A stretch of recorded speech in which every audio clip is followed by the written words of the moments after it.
Welcome to यज्ञ investment academy. मैं हूं आस्था और मेरे साथ है परिमल सर, और आज हम डिस्कस करने वाले हैं हमारी ग्लोबल इकोनॉमी जो प्रॉब्लम चल रही है जियोपॉलिटिकल टेंशंस की। अभी जियोपॉलिटिकल टेंशंस क्या है एंड उनका इंपैक्ट हमारी स्टॉक मार्केट पे, नॉट सिर्फ इंडियन स्टॉक मार्केट पे, ग्लोबल स्टॉक मार्केट पे कैसे पड़ता है और उससे कैसे डील करना चाहिए, इसको लेके करेंगे हम पॉइंट बाय पॉइंट डिस्कशन। तो सर, मेरा सबसे पहला क्वेश्चन आपसे ये है कि हम जियोपॉलिटिकल टेंशन से समझते क्या है?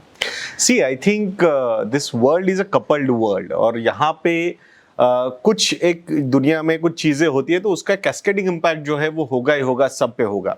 सो वी हैव सीन दैट, मतलब जैसे कोविड जो था पहले चाइना में शुरू हुआ, then it started spreading out, फिर उसका एक्चुअल इम्पैक्ट मतलब कितना ग्लोबल सप्लाई चेन एक दूसरे के साथ लिंक्ड है, मतलब फिर वो मैन्युफैक्चरिंग पॉइंट ऑफ व्यू से हो या फिर सर्विसेज पॉइंट ऑफ व्यू से हो, everybody is connected over here. So we are living in a globalised world.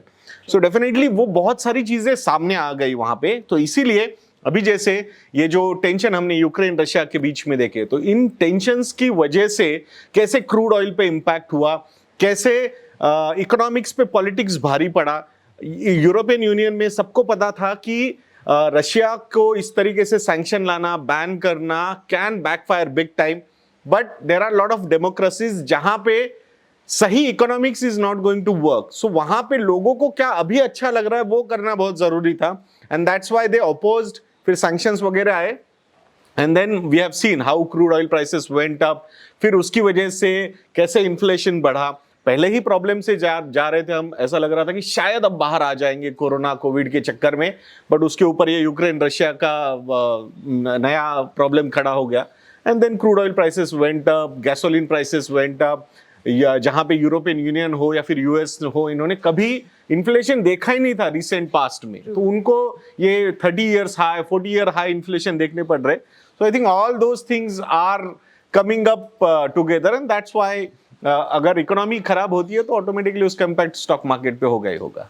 अब सर, इम्पैक्ट स्टॉक मार्केट पे अगर किसी एक पर्टिकुलर कंट्री में प्रॉब्लम है, प्रॉब्लम यूरोप में है, लेकिन उसका इफेक्ट इंडिया में कैसे आ जाता है? यूएस में इन्फ्लेशन है, उसका इफेक्ट इंडिया में क्यों आ जाता है? सी आई थिंक अगर यूरोपियन यूनियन, यूरोप में जो प्रॉब्लम हुआ specifically crude oil prices, definitely India is also a net importer. 85% अगर हम ऑयल की हमारी डिमांड्स देखते हैं तो they are imported. So obviously अगर क्रूड ऑयल प्राइसेस ऊपर जाएंगे तो हम पे उसका इम्पैक्ट होगा ही होगा। अब दूसरी बात यह है कि यूएस में इन्फ्लेशन ज्यादा हुआ तो फिर उसका इम्पैक्ट इंडिया पे कैसे होगा। तो यूएस में अगर इन्फ्लेशन ज्यादा हुआ तो इन्फ्लेशन को कंट्रोल करने के लिए इंटरेस्ट रेट्स बढ़ाने पड़ेंगे। अब जिस तरीके से कैपिटल फ्लोज हमने इंडिया में देखे थे जब कोरोना हुआ था, तो quantitative easing, money printing, in a way money printing, money बहुत सप्लाई आ गया था मार्केट में। So obviously out of that some portion came to India also. So now जब इंडिया में आए, जब मार्केट गिरा था, अच्छे खासे रिटर्न्स बने वहां, so then at that point of time the interest rates on government securities were between 0.5 to 1% के बीच में चल रहे थे। so it was not looking attractive। so जब interest rates ऊपर जाने लग गए तो वहां पे ये 10 ईयर जिसे कील जो है यूएस की, वो भी ऊपर जाने लग गई। so वो अगर 2.5 3.5% तक ऊपर गई, so market was looking at this particular event as an opportunity, मतलब institutional investors बहुत बार तो वो भी इन्वेस्टमेंट्स के तरीके से गए। दूसरी बात ये भी थी कि टिपिकली फ्लाइट ऑफ कैपिटल ऐसे होता ही है, मतलब एक अनसर्टेन कैपिटल होता है, that will always keep on going. Plus अगर क्वांटिटेटिव टाइटनिंग की बातें हो रही है, पैसा मार्केट से सक करने की बातें हो रही है, तो ऑब्वियसली पैसा जो एक स्पेकुलेटिव मनी मार्केट में आया था वो कहीं ना कहीं सक आउट अगर हो जाएगा तो it will again go back. Plus high interest rates in US were looking attractive, and वो वहां पे भी इन्वेस्टमेंट्स आ गए अच्छे खासे।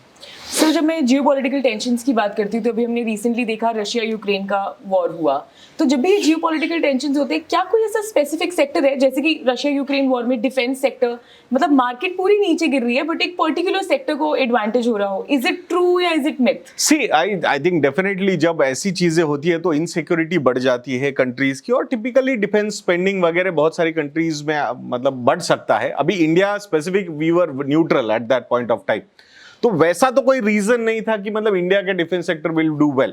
हाँ, but the kind of Atmanirbhar call we have given कि जहां पे जो डिपेंडेंसी है हमारी फॉरेन कंट्रीज पे to import this defence products, तो वो कहीं ना कहीं कम करने की बातें हो रही है. सो वो भी साइमल्टेनियसली चल रहा था.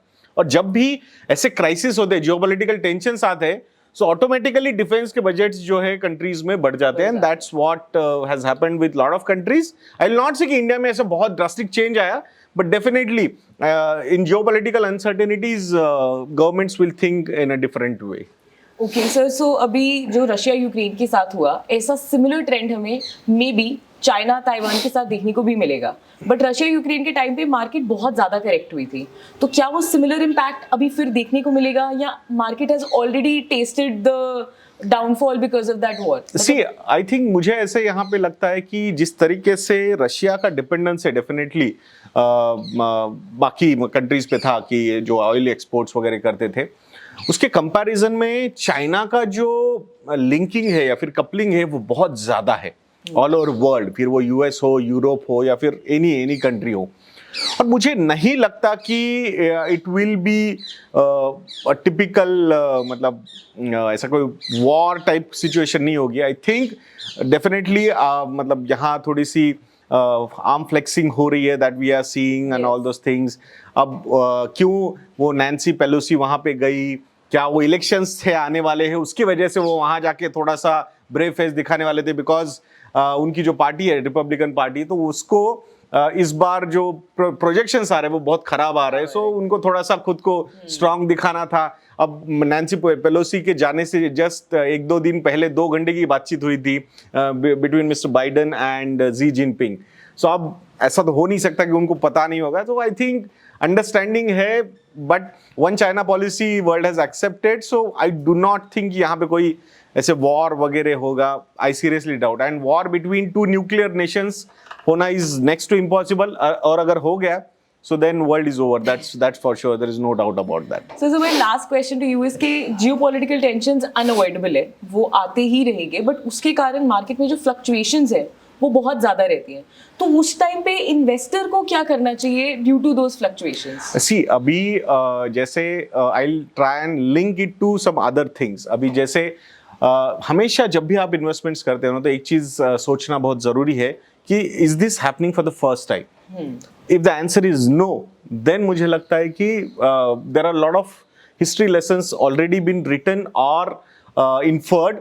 So it's always better कि उनको हम follow करके हमारी investment की journey शुरू रखें. So if we are believing in long term investing, so मुझे ऐसा लगता है these kind of cycles will keep on coming and going. Last 2 साल पहले जब कोरोना आया था, कोविड आया था, so that situation was once in 100 year. So that situation also we have handled it quite well.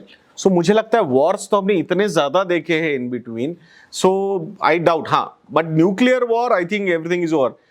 Mister Rakesh Jhunjhunwala ji नहीं रहे, but उनको हमेशा जब क्वेश्चंस पूछे जाते थे तो वो बोलते थे I am very bullish on India. I have only one concern कि अगर इंडिया चाइना या फिर इंडिया या पाकिस्तान इनके बीच में न्यूक्लियर वॉर हुआ, so that's the only worry I have. Otherwise I'm very bullish on the markets or economy or country.